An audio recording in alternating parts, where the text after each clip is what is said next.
조국 법무부 장관 가족을 둘러싼 사모펀드 의혹의 핵심 인물이죠. 조 장관의 오촌 조카 조범동 씨가 어젯밤 구속됐습니다. 조 씨의 신병이 확보됨에 따라 검찰은 조 장관의 부인 정경심 교수 등에 대해 수사력을 집중할 것으로 보입니다. 이 같은 상황에서 자유한국당은 조국 장관의 사퇴를 촉구하면서 투쟁에 나섰습니다. 황교안 대표는 삭발까지 했습니다. 더불어민주당은 정쟁을 위한 삭발이라며 비판했습니다. 여야의 대립으로 당초 오늘부터 예정됐던 교섭단체 대표 연설은 연기됐습니다. 최영일 시사평론가 자리에 함께했습니다. 어서 오십시오. 안녕하세요. 네, 조국 장관의 오촌 조카 조범동 씨가 결국 구속이 됐군요. 됐습니다. 지난 밤 사이에 구속이 됐고요. 이미 14일에 입국하자마자 전격 체포가 됐었죠.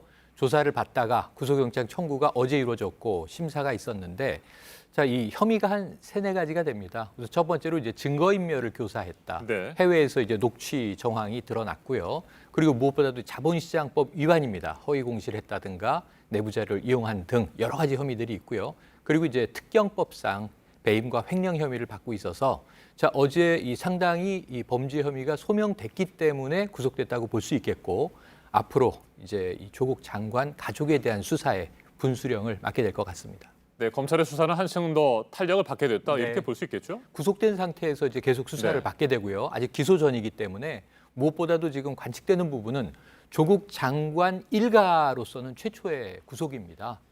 그러다 보니까 조만간 정경심 교수가 어떤 혐의로 어떤 자격으로 어떻게 소환될 것이냐 이것이 이제 오늘 이후 초미의 관심으로 떠오르고 있습니다. 네, 앞서 저희가 전해드렸습니다만 조국 장관의 부인 정경심 교수의 돈이 코링크 프라이빗 에쿼티의 설립 자금으로 사용됐다 이런 정황이 뭐 여러 군데에서 발견이 되는 것 같습니다. 네, 이건 맞습니다. 어떻게 보세요? 바로 지금 구속된 이제 조범동 씨에게 이 빌려준 명목으로 이제 5억이 건네졌고 이 중에 일부가 3억 이상 정도가 이 말씀하셨던 코링크 P의 설립 자금으로 쓰였을 가능성이 있다. 이 내부 임직원의 이 진술들이 나오고 있고요. 어제 저녁에도 JTBC가 단독 보도를 했는데 내부 자료들이 많이 나오고 있습니다. 그래서 이 코링크 P의 설립 과정에 대한 내용들 이것들이 상당히 증거 자료로 확보된 것 같고요.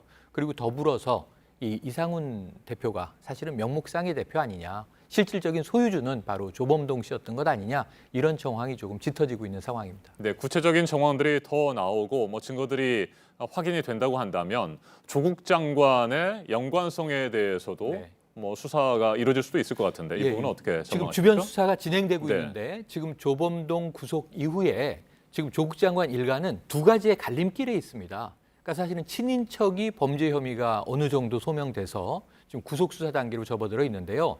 여기서 정말로 조 장관과 부인 정 교수가 이러한 정황들을 모르고 있었고 10억 5천은 순수한 투자다라고 한다면 오히려 친인척에 의한 이 투자 사기의 피해자일 수 있습니다. 피해자가 될 가능성이 이제 하나 있고요. 또 하나는 이 내용을 상당히 좀 복잡한 내용인데 자금의 흐름이라든가 여러 개의 기업들이 우회 상장을 해서 주가 부풀리기를 하려고 했던 정황을 알고 있었다고 한다면 공모자일 가능성이 있는 거죠. 왜냐하면 여기에 대한 설립 자금 등 자금도 지원이 됐고 자금의 용처도 알고 있었고 오촌 조카와 심지어 처남이 무엇을 하고 있었는지를 보고받고 있었다고 한다면 공모자가 될 수밖에 없습니다. 그래서 지금 피해자냐 공모자냐의 갈림길에 놓여 있고 이것은 모두 오촌 조카의 주요 진술에 달려 있다. 이렇게 볼 수 있겠습니다. 네, 검찰은 조국 장관의 직권 남용 혐의도 들여다보고 있다. 이런 얘기도 나오고 있습니다. 청와대 민정수석 당시의 혐의인가요? 맞습니다. 벌써 지난 2월에 이 김태우 전 이 특감반 수사관 있지 않습니까? 이제 이미 고발을 해둔 상황인데 사실은 이제 이 유모 씨에 대한 감찰반원이었는데 그 이후에는 이제 부산시 경제부시장까지 갔습니다. 이 인물에 대해서 감찰하고 있던 내용을 감찰을 덮으라고 지시했다는 겁니다. 이것이 이제 일종의 직권남용에 해당하는 것 아니냐 하는 혐의로 고발돼 있는 사안인데 아마 지금 이 조국 장관과 그 가족들에 대한 여러 가지 이제 조사와 수사가 있지 않습니까? 사문서 위조 혐의는 지금 정 교수는 이미 기소가 돼 있는 상황이고요. 10월 18일이면 첫 공판이 시작됩니다. 여기다 지금 사모펀드 관련성에 대한 수사는 불가피해 보이고요. 그런데 이제 조 장관 본인에 대한 문제는 민정수석 시절에 감찰을 덮으라고 한 것이 과연 직권남용이냐 이 부분에 대한 것도 아마 이 서울 동부지검에서 함께 들여다보게 될 것 같습니다. 네, 조 장관의 사퇴를 촉구하면서 자유한국당 투쟁에 나섰는데 황교안 대표는 어제 삭발까지 했습니다. 제1야당의 대표가 뭐 단식을 한 적은 있어도 말이죠.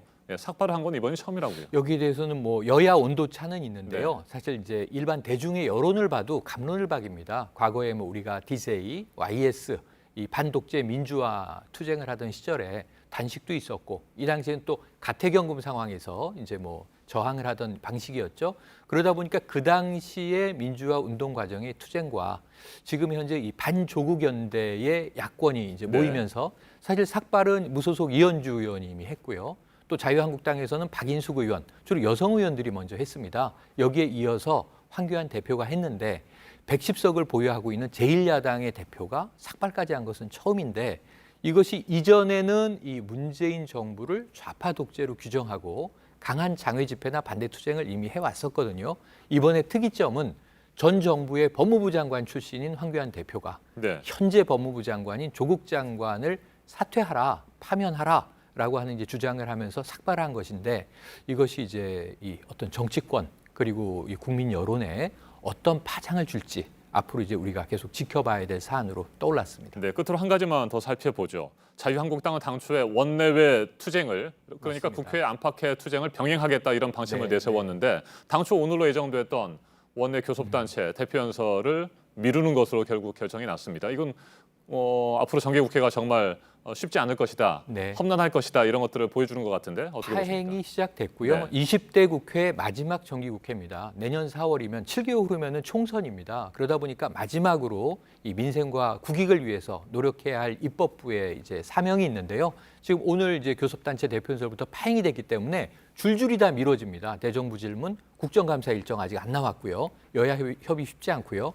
무엇보다 중요한 게 내년도 514조에 해당하는 슈퍼울트라 정부 예산안을 예산국회가 법정 기한 내에 처리할 수 있겠는가. 이거 미지수입니다. 그러다 보니까 투쟁은 투쟁이고 이 반조국 연대, 야권이 이제 정치적인 저항을 하는 것은 일견 당연한데 문제는 적어도 민생국회의 역할은 병행하면서 투쟁을 해줘야 되는 것 아니냐 이런 볼멘 목소리가 높고요.